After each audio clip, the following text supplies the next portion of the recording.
বর্তমান পরিস্থিতিতে আলু নিয়ে চরম আর্থিক ক্ষতির মুখে আলু চাষি ভাইরা। এই অবস্থায় পশ্চিমবঙ্গ থেকে র্যাক লোড হওয়ার পরিমাণ বাড়ছে। পশ্চিমবঙ্গের আলুর কোয়ালিটি বিগত বছরগুলির তুলনায় এবছর অনেকটাই ভালো এবং সর্বত্রই আলুর ফলন ভালো হয়েছে।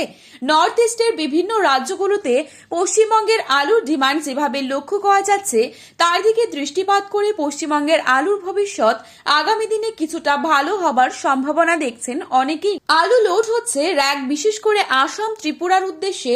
আগামী দিনে এর পরিমাণ অনেকটাই বাড়তে চলেছে, তাই চাষি ভাইদের আপাতত কিছুটা স্বস্তি বলা যেতে পারে এবং পশ্চিমবঙ্গের আলুর গুণগত মান এবছর অনেকটাই ভালো।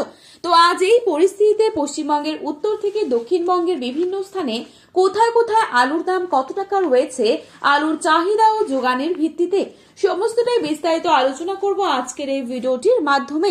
বিস্তারিতভাবে জানতে হলে অবশ্যই পুরো ভিডিওটি শেষ পর্যন্ত দেখবেন এবং চ্যানেলটিতে নতুন এসে থাকলে চ্যানেলটি সাবস্ক্রাইব করে পাশে থাকা বেল আইকনটিকে প্রেস করে রাখবেন, যাতে করে আমাদের দেওয়া নতুন কোনো ভিডিওর আপডেট আপনার কাছে সবার প্রথমেই পৌঁছে যায়। এবং বর্তমানে আপনি কোন জেলার আলুর বাজার দর সম্পর্কে জানতে চান সেই জেলার নামটি ভিডিওর কমেন্ট বক্সে লিখে জানাবেন। চলুন এক নজরেই দেখে নেওয়া যাক। পশ্চিমবঙ্গের আবহাওয়া পরিস্থিতি গত কয়েকদিন থেকেই অত্যন্ত খারাপ। প্রায় সমস্ত জেলাতেই বৃষ্টি হয়েছে।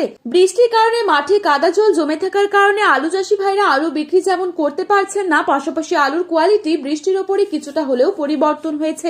আজ বাঁকুড়া জেলার সোনামুখীতে জ্যোতি আলুর দাম চলছে 140 টাকা এবং মাঠে চাষি ভাইদের জন্য রেডি আলুর দাম চলছে 180 টাকা। হাওড়ার উদয়নারায়ণপুরে জ্যোতি আলুর দাম চলছে 140 টাকা এবং রেডি আলুর দাম চলছে 200 টাকা। আটপাড়াতে জ্যোতি আলুর দাম চলছে 120 টাকা এবং রেডি আলুর দাম চলছে 190 টাকা। পশ্চিম মেদিনীপুর জেলার চন্দ্রকোনায় জ্যোতি আলুর দাম চলছে মাঠে চাষি ভাইদের জন্য 120 থেকে 140 টাকা এবং রেডি আলুর দাম চলছে 190 টাকা। চাপাডাঙ্গাতে জ্যোতি আলুর দাম চলছে 150 টাকা প্রতি 50 কেজি এবং পয়েন্ট লোড লক্ষ্য করা যাচ্ছে 200 টাকা। বর্ধমানের মেমারিতে জ্যোতি আলুর দাম চলছে 140 থেকে 150 টাকা এবং পয়েন্ট লোড লক্ষ্য করা যাচ্ছে 200 টাকা। সিমলাপালে 140 টাকা রয়েছে জ্যোতি আলুর দাম এবং রেডি আলুর দাম রয়েছে 180 টাকা। দুর্গাপুর সংলগ্ন বড়মানায় জ্যোতি আলুর দাম চলছে মাঠে চাষি ভাইদের জন্য 140 টাকা এবং রেডি আলুর দাম চলছে 190 টাকা।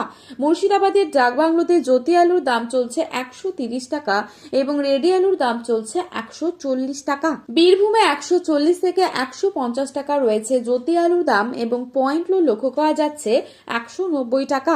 উত্তরবঙ্গের ধূপগুড়িতে জ্যোতি আলুর দাম চলছে 150 থেকে 160 টাকা এবং রেডি আলুর দাম চলছে 200 থেকে 210 টাকা। ধূপগুড়িতে লাল হল্যান্ড আলুর দাম চলছে 250 টাকা এবং পয়েন্ট লোড লক্ষ্য করা যাচ্ছে 300 টাকা। জলপাইগুড়িতে লাল হল্যান্ড আলুর দাম চলছে 250 টাকা এবং রেডি আলুর দাম চলছে 310 টাকা। মাথাভাঙা 160 টাকা রয়েছে জ্যোতি আলুর দাম মাঠে চাষি ভাইদের জন্য এবং পয়েন্ট লোড লক্ষ্য করা যাচ্ছে 210 টাকা। কোচবিহারে লাল হল্যান্ড আলুর দাম চলছে 250 টাকা এবং রেডি আলুর দাম চলছে 300 থেকে 310 টাকা। আজও রাতে বৃষ্টি হবার সম্ভাবনা রয়েছে প্রায় সমস্ত জেলাতেই। তো বন্ধুরা, এই ছিল আজকের আলুর দাম সম্পর্কিত গুরুত্বপূর্ণ খবরের আপডেট। প্রতিনিয়ত এরকমই আপডেট পাওয়ার জন্য চ্যানেলটি সাবস্ক্রাইব করে পাশে থাকবেন।